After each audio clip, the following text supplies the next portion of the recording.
প্ৰথম কথাটো হ'ল যে আজি আমাৰ কেবিনেটত এই বিষয়ে আলোচনা হ'ব আৰু কেবিনেটে পৰৱৰ্তী তদন্তৰ ৰাস্তা নিৰ্ণয় কৰিব। দ্বিতীয়তে এই গোটেই যিটো এটা ষড়যন্ত্ৰ ভাৰতক দুৰ্বল কৰা, ই এটা বিৰাট ডাঙৰ ষড়যন্ত্ৰ অসম চৰকাৰে তেনেকৈ ভাবে আৰু তাৰ কেন্দ্ৰীয় ভূমিকাত পাকিস্তানৰ এজন নাগৰিক আৰু এগৰাকী ব্ৰিটিছ নাগৰিক জড়িত হৈ আছে। চেণ্ট্ৰেল ৰোল যাক আমি আৰু ব্ৰিটিছ নাগৰিকগৰাকী এগৰাকী সংসদৰ পত্নী। এই যিটো তদন্ত, এই তদন্ত আৰু বহুত আগবাঢ়িব এবাৰ চেণ্ট্ৰেল গভৰ্ণমেণ্টৰ ওচৰত পালে, কাৰণ আমাৰ ই এটা সীমিত, কিন্তু সীমিতভাৱেই যিমানখিনি আমি গোট খুৱাইছোঁ সেইখিনিয়ে যথেষ্ট গুৰুতৰ। আৰু যেতিয়া ই আগবাঢ়ি যাব, NIA বা আমাৰ IB বা CBI যেতিয়া ইয়াক হাতত ল'ব, মই ভাবোঁ যে ই আৰু বহুত দূৰ আগুৱাই যাব। এতিয়াতো আমি যিখিনি কৰিছোঁ মই ভাবোঁ 10%, 90% ওলাবৰ কাৰণে বাকী আছে।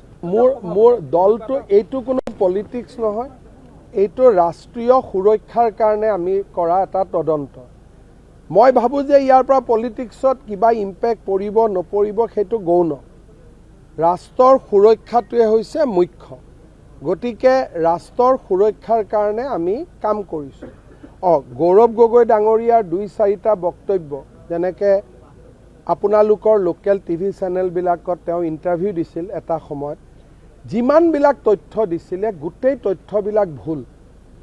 যেনেকৈ মই দেখিছিলোঁ প্ৰশান্ত ৰাজগুৰুক তেওঁ এটা ইণ্টাৰভিউ দিছিলে, তাতে তেওঁ কি কৈছিলে যে মোৰ ল'ৰাৰ নাগৰিকত্ব ক'ভিডৰ সময়ত মই পৰিৱৰ্তন কৰিছিলোঁ, কিন্তু এতিয়া আমাৰ হাতত পৰা ডেটাই প্ৰমাণ কৰে যে তেওঁ নাগৰিকত্ব 2022ত পৰিৱৰ্তন কৰিছিল, তাৰমানে ক'ভিডৰ বহু পিছত। গতিকে মই যোৱাকালি আমি এনালাইচিছ কৰিছিলোঁ যে অসমৰ টিভিবিলাকত তেওঁ দিয়া ডিফেন্সত যিবিলাক ইণ্টাৰভিউ আছিলে সকলোতে তেওঁ ভুল তথ্যই দি থৈ গৈছে। এতিয়া যদি চেনেলবিলাকে ভাবে যে ভুল তথ্যবিলাক আমি উদগাম, হয়তো কংগ্ৰেছৰ অসুবিধা হ'ব, কিন্তু বোলে চেনেলবিলাকে যদি ভাবে যে ডাঙৰ মানুহৰ ল'ৰা পাপ কৰিলেও আমি একো নকওঁ, বেলেগ কথা, এইটো আপোনালোকৰ ওপৰত ডিপেণ্ড কৰিব। চাওক, প্ৰথম কথাটো হ'ল যে আজি আমাৰ কেবিনেটত এই বিষয়ে আলোচনা হ'ব আৰু কেবিনেটে পৰৱৰ্তী তদন্তৰ ৰাস্তা নিৰ্ণয় কৰিব।